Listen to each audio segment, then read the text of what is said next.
déposeurs de bombes de Toulon avaient déjà participé à un attentat raciste, arrestation par ailleurs d'un proche du président de SOS France. Le rétablissement des 25% d'abattement pour les héritages par donation, cette mesure devrait favoriser la transmission des entreprises. Le franc dans le souffle du Deutschmark, la monnaie allemande crée des turbulences sur le front des monnaies. Ce vendredi 22 août, Marcel Carton et Marcel Fontaine sont détenus au Liban depuis maintenant 518 jours. Jean-Paul Kaufmann et Michel Seurat sont détenus depuis 457 jours. Aurel Cornéa et Jean-Louis Normandin d'Antenne 2 sont détenus depuis 167 jours. Et Camille Sontag depuis 107 jours. Il y a toujours 7 otages français au Liban.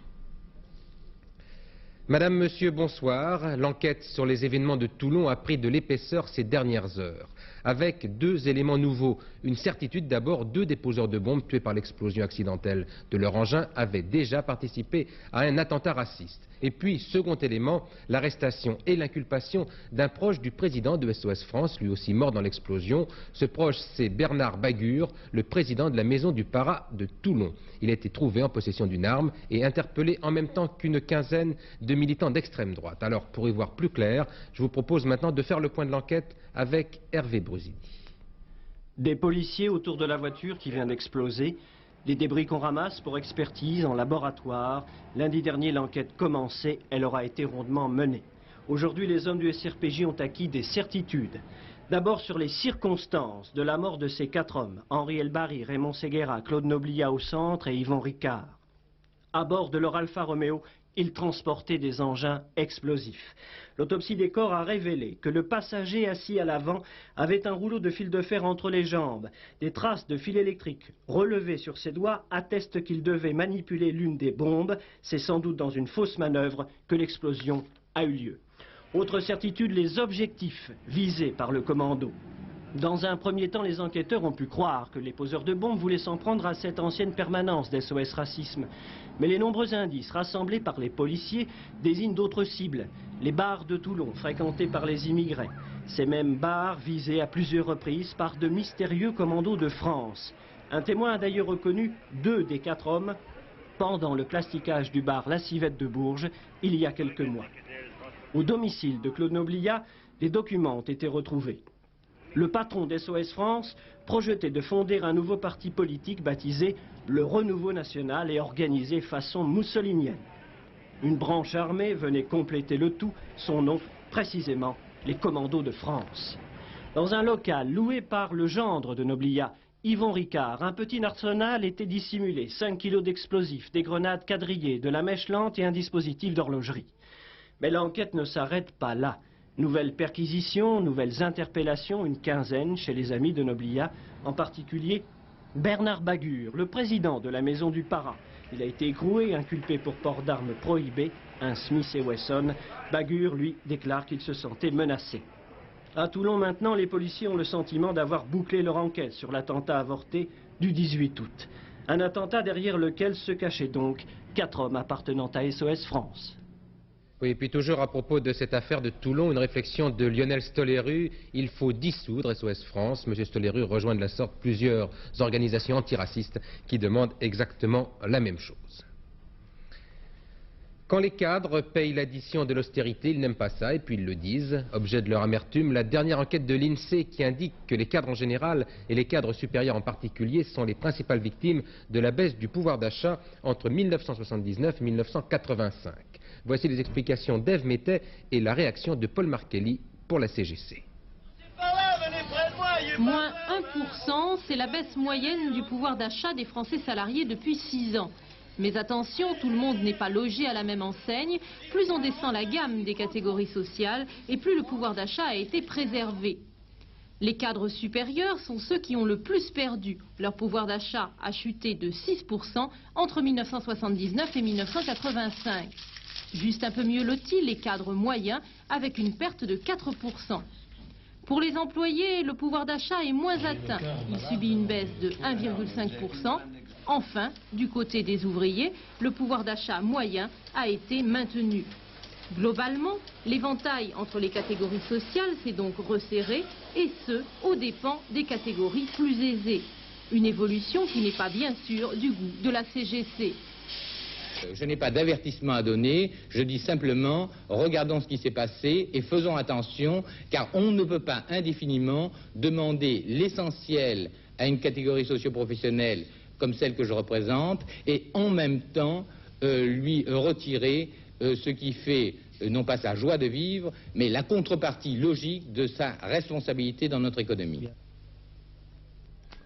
On appelle ça la donation-partage. C'est un mot un peu barbare qui recouvre une pratique tout à fait simple, un héritage anticipé, c'est-à-dire avant la mort de l'intéressé.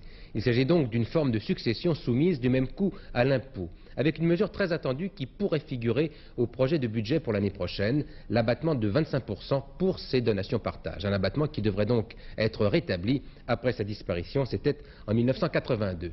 C'est une bonne affaire pour les entreprises qui pourront ainsi plus facilement changer de main, les propriétaires pouvant alors se choisir sans problème un héritier, car jusqu'à présent l'opération était souvent trop coûteuse. Alors pour comprendre l'importance de cette mesure, regardez l'enquête de Jean-Marc Dubois et Franck Brisset dans une entreprise qui a connu cette difficulté.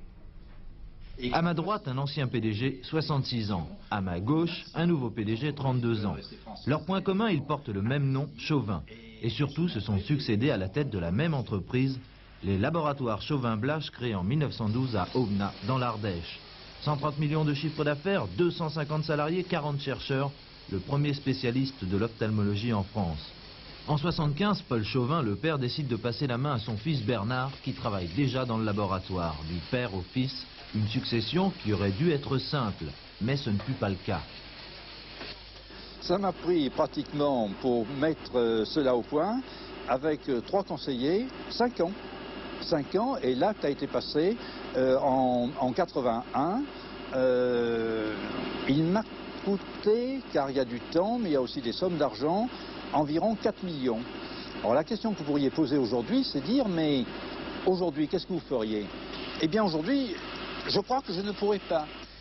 4 millions de francs de droits de succession en 81, aujourd'hui Paul Chauvin devrait en verser 10, car depuis 84, si d'un côté des facilités de paiement ont été accordées, de l'autre les droits de succession en filiation directe ont doublé, jusqu'à 40% de la valeur de l'entreprise. Conséquence, selon Paul Chauvin, il aurait été obligé de vendre. Or, les salariés désiraient une continuité de direction. S'il n'y avait pas continuité, l'encadrement, les collaborateurs seraient déconcertés justement par une politique qui pourrait être différente. Mais je peux là évoquer le proverbe « tel père, tel fils », la politique de son père, à travers les actes de son fils Bernard Chauvin, qui est donc en poste depuis 1 an maintenant, ne nous a pas du tout déroutés, au contraire, parce qu'on voit cette continuité à laquelle nous avons besoin de nous raccrocher. Si le problème de la succession est réglé chez Chauvin-Blache, d'ici 90, selon l'INSEE, 1/4 des entreprises françaises vont aussi devoir changer de PDG. 6 millions d'emplois sont en jeu. Or, à cause notamment de droits de succession élevés, ces PDG hésitent à passer la main. Il faudrait que sur le plan fiscal, l'administration puisse admettre qu'il faut inciter les Français à transmettre l'entreprise et non pas les freiner, car les Français aiment bien avoir une carotte fiscale et s'ils ont un avantage, ils seront incités à transmettre. Et on ne verra pas des entreprises dirigées par des jeunes de 87 ou 88 ans comme actuellement. Une passation de pouvoir sans heurts chez Chauvin-Blache a permis de poursuivre la même politique d'investissement et de recherche. Mais cela n'empêche pas le nouveau PDG de prendre ses précautions. Cela fait à peine 1 an qu'il a été nommé et déjà il pense à sa succession, avec les conseils de son père bien sûr. Pour que surtout on porte tous nos moyens pour développer l'entreprise. Le mark allemand est en pleine forme, il va même trop bien puisqu'il bouscule quelque peu les autres monnaies. C'est vrai des monnaies européennes et notamment du franc, mais c'est vrai aussi du dollar qui termine la semaine à la baisse. Cette tension sur les monnaies, c'est l'un des événements économiques de la semaine. Avec une question, Philippe Sassier, le franc va-t-il continuer de souffrir? Écoutez, pour essayer de répondre à cette question, je vais, vous me le permettez, évoquer une chanson. Mes chaussures viennent de Singapour, mes chemises des Philippines, mon fauteuil de Malaisie. Telles sont les paroles d'une chanson qui n'est pas de Jacques Prévert, mais de Bob Dylan, le célèbre. Il faut donner quelques mesures quand même. On pourrait attendre la fin de la météo parce que ma voix en général fait chasser les anticyclones. Donc le célèbre chanteur américain décrivait Bernard en 1983 les problèmes qui hantent actuellement tous les économistes. Cette année, eh bien, le déficit commercial américain atteindra quelques 900 milliards de nos francs. L'économie américaine marque le pas et pour la première fois depuis 1914, les États-Unis empruntent de l'argent à l'étranger. On ne peut pas parler de crépuscule US, comme le faisait Bob Dylan, mais la situation est suffisamment grave pour que l'Amérique ait décidé de faire baisser le dollar pour mieux vendre ses produits et diminuer pour la 4e fois cette année ses taux d'intérêt pour obtenir un crédit moins cher. Cette politique a des répercussions en Europe et dans notre vie quotidienne. La baisse du dollar entraîne une remontée du mark allemand qui entraîne à son tour une faiblesse des autres monnaies, notamment du franc français. Pour l'instant, cette remontée du mark et cette baisse du franc est un phénomène mécanique nullement inquiétant. Mais si dans l'avenir le dollar accentue son repli, comme en menacent les Américains, les tensions monétaires en Europe s'accroîtront forcément. C'est pourquoi on attend avec impatience de savoir si les Allemands vont ou non baisser leur taux à la fin de la semaine prochaine. Une baisse des taux allemands pourrait faire remonter le franc ou bien amener les Français à eux aussi diminuer les taux d'intérêt et donc le crédit. Restez avec nous, Philippe Sassier, on vous retrouve après la météo de toute façon. En Corse, on prend les mêmes et on recommence. Cette liste pour élire 2 députés. Les élections législatives dimanche en Haute-Corse ne promettent guère de suspense. Elles avaient été annulées pour irrégularité. On rejoue la partie, toujours à la proportionnelle, mais d'un scrutin à l'autre. L'Union n'a guère fait de progrès. Alain Madelin en Israël, un voyage à suivre puisque le ministre de l'Industrie est là-bas pour parler contrat avec les responsables de Jérusalem. C'est le premier membre du gouvernement Chirac à faire ainsi le voyage en Israël avec une inconnue. Est-il, oui ou non, question de vendre des centrales nucléaires à l'État hébreu? Pour l'instant, c'est le flou de circonstances. Alors sur ce déplacement de M. Madelin, les explications de notre correspondant Charles Anderlin. Un premier voyage officiel très studieux pour Alain Madelin à Jérusalem. Des conversations qui vont déboucher sur un renforcement des liens entre les deux pays dans les domaines industriels, commerciaux, touristiques. Avec M. Sharon, nous ne quittons plus depuis hier. Quel est le message que vous allez donc apporter aux industriels français concrètement? Eh bien, renforcer votre coopération avec Israël. Vous ferez peut-être de bonnes affaires, mais je crois que vous ferez plus. Vous contribuerez à l'élévation de la richesse dans cette partie du monde, vous contribuerez aux échanges et vous contribuerez peut-être aussi donc à préparer cette solution pacifique que nous souhaitons tous pour ce conflit dans cette partie du monde. Vous avez également parlé des négociations en cours sur la vente de centrales nucléaires françaises à Israël. No comment. Du tout. Pas de commentaires sur ce point. 400 pages pour évacuer le problème. Le rapport officiel sur l'accident de Tchernobyl nous éclaire bien sur les conditions de la catastrophe, mais il ne conteste ni ne remet en cause les faiblesses du programme nucléaire soviétique. Et dans cette affaire, on est surtout frappé par l'abondance des informations publiées, tardivement il est vrai, par Moscou. C'est un peu comme si le Kremlin voulait, après un long silence, donner un écho international à ces révélations. C'est une facette, sans doute, de la communication revue et corrigée par Mikhail Gorbatchev. Commentaire Pierre Serra. Tchernobyl. En russe, cela signifie textuellement épopée noire. Depuis la catastrophe, les soviétiques ont fourni 2 rapports officiels. Le premier, très technique, destiné à l'Agence internationale de l'énergie atomique, décrit les causes scientifiques de l'incident. L'autre, destiné au public et aux téléspectateurs soviétiques et étrangers, on a pu voir aussi bien le site de la catastrophe que les travaux entrepris pour colmater les fuites, démontre sans complaisance que l'erreur humaine, faite de négligence, d'irresponsabilité et d'incurie, peut être fatale. À partir de là, on peut tirer plusieurs enseignements. D'abord, celui que les soviétiques veulent faire prévaloir à l'intérieur du pays, où ils tentent de mobiliser et de motiver leur appareil de production qui semble ankylosé. Une campagne dont M. Gorbatchev a lui-même pris la tête dans les rues de Moscou. Ensuite, le message destiné à l'extérieur, qui veut mettre en garde l'opinion internationale sur les risques du nucléaire, aussi bien civil que militaire. Un message de peur, d'où la propagande politique dans cette période de négociations Est-Ouest n'est évidemment pas absente. À cet égard, ce qu'on peut appeler les effets secondaires de Tchernobyl n'ont pas fini de se développer. Sur le plan de l'information et de l'utilisation des médias, par exemple, il semble que les choses, après cette catastrophe dramatique, bougent en Union soviétique.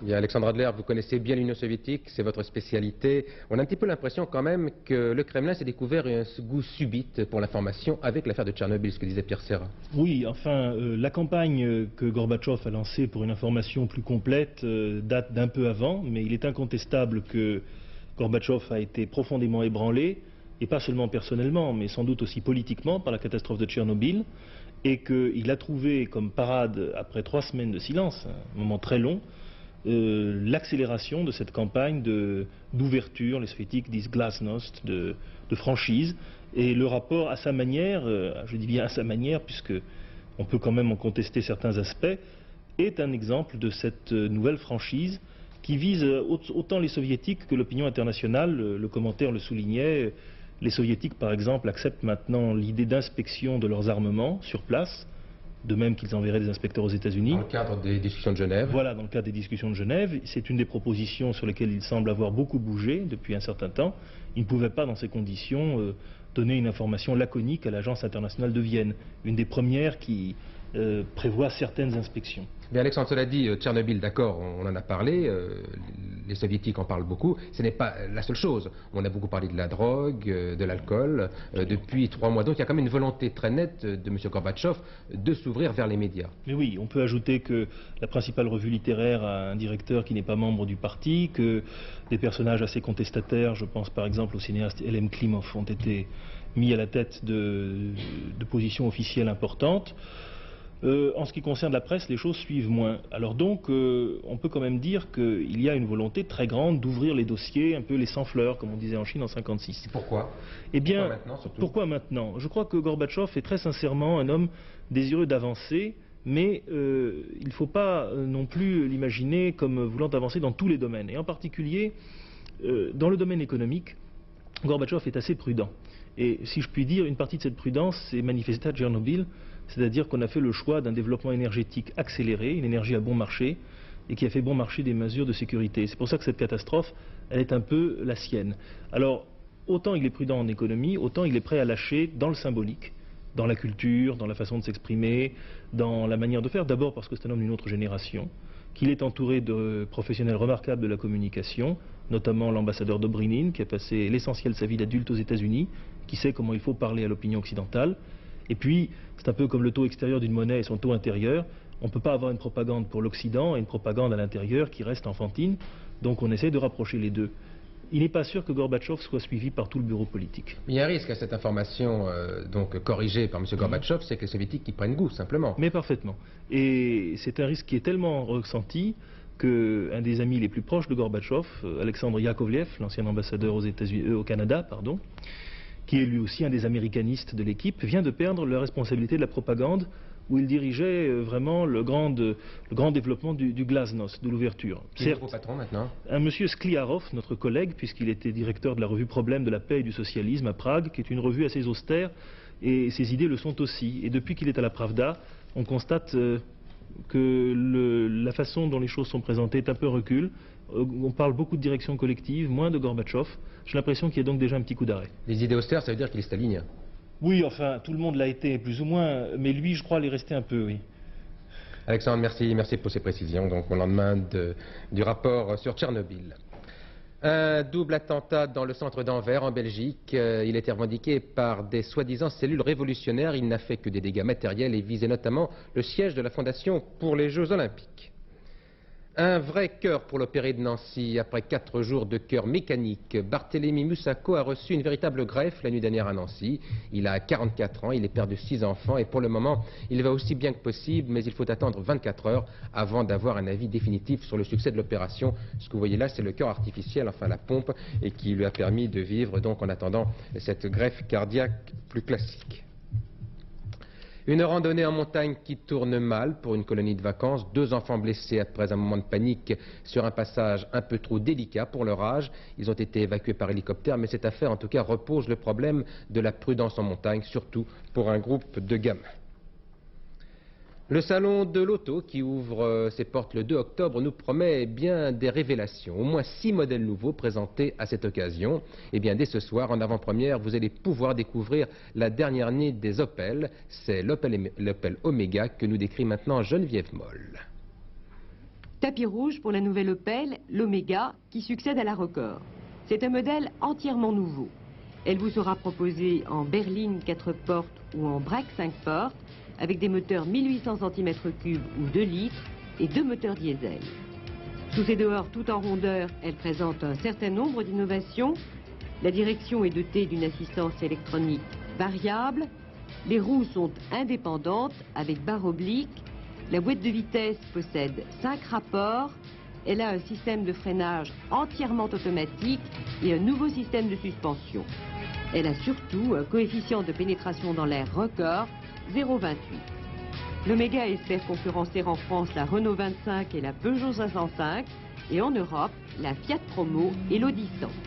Reste à savoir si, aux essais, elle confirmera les points forts annoncés par le constructeur qui nous a fourni ces images.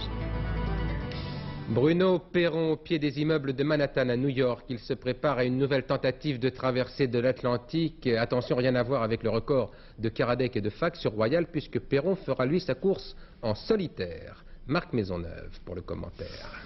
Bruno Perron partira le 24 août de New York. Il n'aura aucune assistance en mer pour une traversée en solitaire, si ce n'est pour son routage. Il sera établi depuis le PC informatique de La Baule. Loïc Karadec et Philippe Fac, détenteurs du précédent record, avaient utilisé cette technique.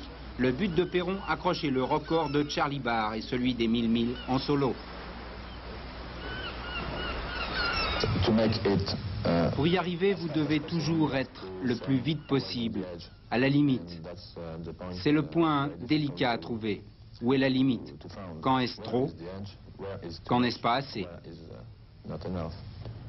Le bateau du record de Charlie Barr en 1905, 12 jours, 4 heures, 1 minute et 19 secondes.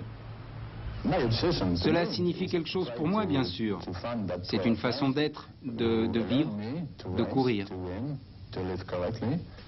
L'Atlantique Liberté est attendu le 7 septembre au Cap Lizard. Voilà, et puis cette dépêche qui m'apprend que Bernard Hinault conserve sa position de leader en tête de la course classique américaine. Hinault qui vient de remporter la 14e étape et qui donc est sûr maintenant, à peu près sûr en tout cas, de demeurer en tête jusqu'à la fin de la course sauf accident. Bitume et bistrot en tout genre, libraire enfouraillé et rencontres aux interlopes, Patrick Lefay est décidément le king de la nuit et du pavé luisant. Avec son complice Pascal Stelletta, il revient comme chaque vendredi sur les lieux de son crime, un polar dans la poche. C'est un polar pour l'été, la nostalgie est au coin de la rue.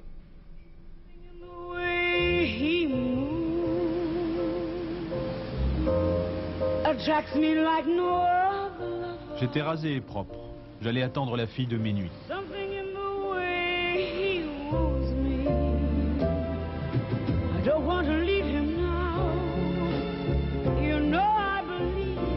Je lui avais conseillé un polar, un bon polar. Du moins, je le croyais. C'est ça ton bouquin? J'avais tort, elle me plaquait. Pourtant l'histoire était béton. D'ailleurs, j'appelais l'auteur une femme.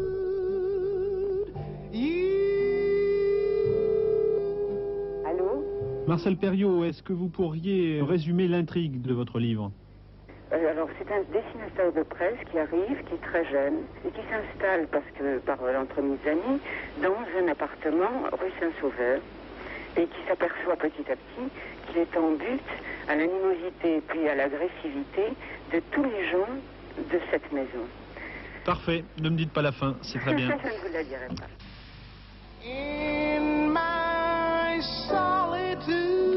Je maintenais. Ce polar était bon, mais je me sentais bien seul avec ma dérive. Je rêvais alcool et matin blême à deux. J'avais perdu la fille de mes nuits. Pourtant, je retrouvais la femme sur du papier.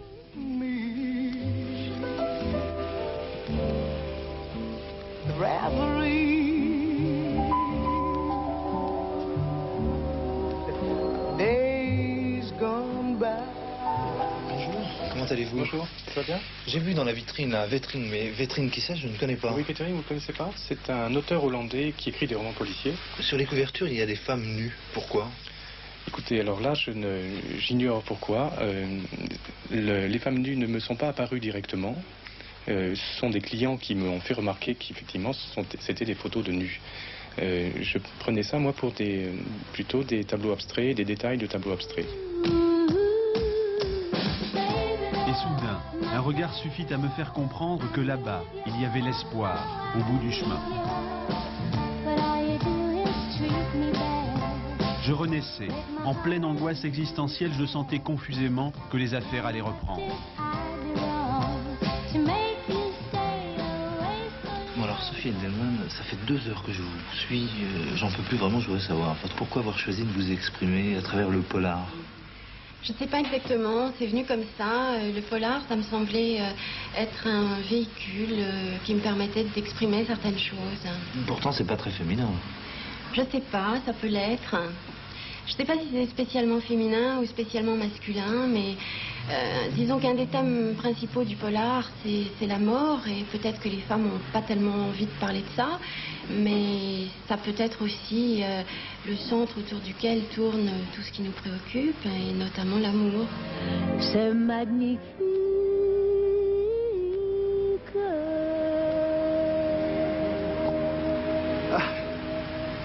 Et c'est celui-là.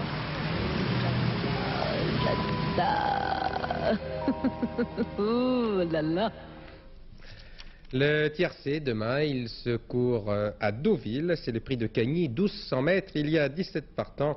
Et Lionel Ovadia a bien sûr des conseils à vous donner. Il vous suggère de jouer l'As, le 10, le 9, le 8, le 13, le 6 et le 7. Je répète, As, 10, 9, 8, 13, 6 et 7. Et puis nous retrouvons maintenant Laurent Boussier pour la météo et pour les conseils de circulation pour les retours de ce week-end qui va être un peu compliqué. Un petit peu compliqué. Alors pour demain, des nuages, encore des nuages, mais rassurez-vous, ce sera beaucoup mieux l'après-midi. On jette un coup d'œil sur la photo satellite tout de suite, prise cet après-midi par Météosat. Il y avait beaucoup de nuages effectivement des pays de la Loire à l'est et au nord-est, beaucoup de nuages qui ont donné des orages assez violents. Pris dans un tourbillon avec une dépression qui sera centrée demain sur l'Europe du Nord, ces nuages vont s'orienter demain sur toute la moitié est du pays. Et ceux qui étaient aujourd'hui sur l'Angleterre, eh bien nous allons de nouveau les avoir sur notre pauvre tête. Alors on retrouve la carte du temps prévu pour demain. Des nuages, je vous le disais, heureusement ils vont se confiner dans l'après-midi sur toute l'est et le nord du pays, de la Picardie à l'Alsace-Lorraine, aux Vosges et au Jura, un ciel nuageux, couvert même avec des averses parfois assez importantes, même des pluies plus continues. Sur les Alpes et sur les Pyrénées, des risques d'orage parfois violents, alors que partout ailleurs, il y aura des brouillards le matin qui persisteront toute la journée sur l'Aquitaine, mais un temps un peu plus ensoleillé, en tout cas un peu plus ensoleillé qu'aujourd'hui. Côté température, ça reste froid, c'est encore en baisse. Et oui, c'est de l'air qui vient du nord. 17 à 22 degrés sur la moitié nord du pays, avec 20 degrés à Paris, et beaucoup de 22 sur le centre de la France, mais ça ira quand même jusqu'à 28 degrés sur toutes les côtes de la Méditerranée. Sachez que demain, à l'étranger en Europe, il fera 18 degrés seulement à Berlin, où c'est dans l'Est, et 23 à Genève. Alors on regarde maintenant Bison Futé. Voilà, qui vous conseille de ne pas partir demain parce que près de 3 millions de Français vont prendre le chemin de retour pendant ce week-end. Bison Futé, et oui encore lui, déconseille donc aux automobilistes de prendre la route samedi car les encombrements sont prévus ce jour-là. Dimanche, et oui dimanche, c'est-à-dire après-demain, c'est là, dimanche 24, sera un jour beaucoup moins chargé. On termine avec notre agenda, ça c'est beaucoup plus rigolo. Demain sera le samedi 23 août, donc le soleil se lèvera à 6h55, se couchera à 20h50, 3 minutes de soleil en moins, ce sera la Sainte-Rose de Lima. Nous fêterons Héros et Lima. Bien, je ne vois pas Philippe Sassier avec sa guitare, donc je me bornerai à vous dire que le dernier journal est aux environs de 22h45. Ce sera Patricia Charnolet qui vous présentera les dernières informations et les derniers développements. Demain, premier rendez-vous, il n'y a pas de télématin, c'est samedi. Premier rendez-vous, 12h45 avec Noël, ma mère. Bonsoir, à demain 20h.